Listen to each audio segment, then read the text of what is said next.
मजहब जब दिल से निकलकर दिमाग पर चढ़ जाए तो वह जहर बन जाता है। उर्दू साहित्य के महान लेखक शहादत हसन मंटो की ये पंक्तियाँ आज जो मैं आपको बताने जा रहा हूँ शायद उस परिप्रेक्ष्य में सटीक बैठती हैं। कल रामनवमी के उत्सव पर पूरे देश में कई कार्यक्रम और उत्सव मनाए गए। राम जो सिर्फ एक नाम ही नहीं, आपके और हमारे लिए, हमारे पूरे संसार और सृष्टि के लिए कहा जाता है उनको भगवान।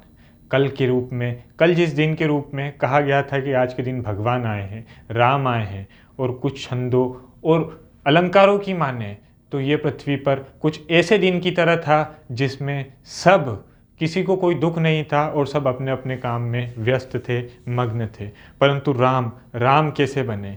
किस तरीके से उन्होंने अपने जीवन में संघर्षों को हासिल करके एक ऐसी जीवन जीने का हमको उद्देश्य दिया और ऐसे कर्म करने का हमको आग्रह किया जिससे कि हम हमारे जीवन को और ऊंचाइयों तक ले जा सके। परंतु कल के ही दिन भारत के कुछ ऐसे हिस्सों से खबरें आती है जहां पर जिस आप राम की बात सुन रहे हैं उसी राम की जयंती मनाए जाने पर समुदाय विशेष के वर्ग की भावना को आहत पहुंचती है। कौन है ये लोग जो धर्म के नाम पर सामने आ जाते हैं, और क्यों इन लोगों के ऊपर कोई ऐसी कार्रवाई नहीं होती, और क्यों ऐसे लोगों पर कुछ ऐसा नहीं होता जिससे कि दूसरी बार ये देखने को ना मिले। परंतु एक तर्क इसके तरह ये दिया जाता है कि मोहब्बत, चाहे वो राम हो या रमज़ान में, मोहब्बत आप सभी को करीब लाती है। परंतु कल की तस्वीरें जो थी वो शायद विचलित कर देगी आपको, क्योंकि जिस तरीके से चाहे बंगाल की बात हो, बिहार की बात हो और देश के अन्य कई राज्यों की बात हो जहाँ पर इस तरह की घटनाएं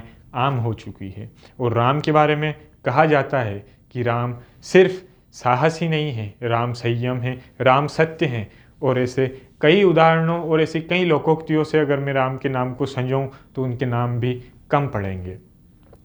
परंतु क्या जिस तरीके से राम राज्य की कल्पना, जिस तरीके से हर व्यक्ति को सुख सक्षम बनाने की जो परिकल्पना दी गई थी और उस संज्ञा को नाम दिया गया राम राज्य, क्या हम लोग उस राम राज्य की तरफ बढ़ रहे हैं?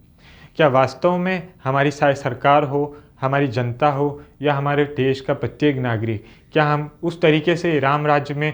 जा पा रहे हैं या उस तरीके से राम राज्य का हम निर्माण कर पा रहे हैं जैसी कल्पना भगवान श्री राम के राम राज्य से होती है? परंतु जिस तरीके की जो सूचनाएं आती है, जो तस्वीरें आती है, वो आहत करती है आपकी और हमारी उन भावनाओं को जो हमारी संस्कृति से जुड़ी है, जो हमारे धर्म से जुड़ी है। और ऐसा क्यों होता है कि दो धर्म के लोग क्यों सामने आ जाते हैं? इन सब को मिटाने के लिए समाज को कुछ ऐसे कदम उठाने होंगे जिससे कि समाज इन सभी कुरीतियों से निपट कर हम आगे आएँ। और जिस तरीके से, चाहे सिर्फ पार्टियों की बात ही नहीं, भारत एक ऐसा गुलदस्ता है जिसमें सभी तरह के फूल विराजते हैं, जिसमें सभी धर्मों के लोग निवास करते हैं, वो भी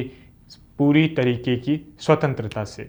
परंतु क्या ये स्वतंत्रता उतनी है जितनी हम सोच रहे हैं, या हम उस स्वतंत्रता से कहीं आगे पहुंच गए हैं? क्योंकि हमारे लोकतंत्र जिस तरीके से हमें अधिकार देता है, हमें हमारे कर्तव्य सिखाता है, पर क्यों हमारा लोकतंत्र उस समय कमज़ोर पड़ जाता है जब हम हमारे धार्मिक फैसले लेते हैं? क्यों हमारा लोकतंत्र उस समय कमज़ोर पड़ जाता है जब कोई नेता मंच से धर्म के नाम पर चिल्लाता है? क्यों हमारा लोकतंत्र उस समय कमज़ोर पड़ जाता है जब कोई भी एक अदना सा व्यक्ति पर जब अत्याचार हो रहा होता है, तो क्यों उस वक्त हम शर्म से चुप रह जाते हैं? इन सब का कारण अगर खोजना चाहेंगे तो इन सब का कारण एक मालूम पड़ता है, अशिक्षा या अज्ञानता या किसी चीज़ की जानकारी नहीं होना। परंतु क्या सिर्फ यह इसी तक ही है कि जानकारी ना होना, या फिर हमें अपनी संस्कृति, हमें अपने समाज, हमें अपने धर्म को आगे बढ़ाने का, उसे विस्तार करने का कोई हक नहीं है? अगर है तो स्वाभाविक सी बात है, चाहे हिंदू, मुस्लिम, सिख, ईसाई,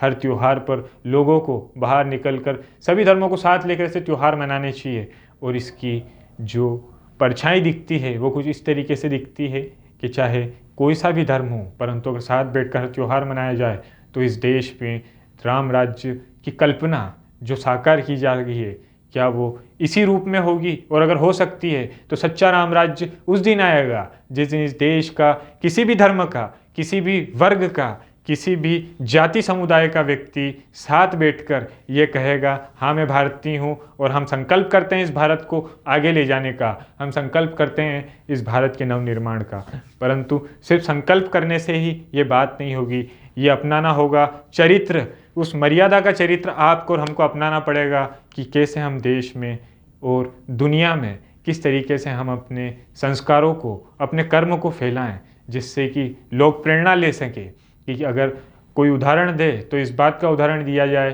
कि अगर कल्पना हो, काम हो, कार्य हो तो वो कुछ इस तरीके का हो जिसमें उपाधि हमारे भगवान की दी जाए। इसी तरह की तमाम जानकारियों के लिए देखते रहिए नज़र टुडे। शुक्रिया।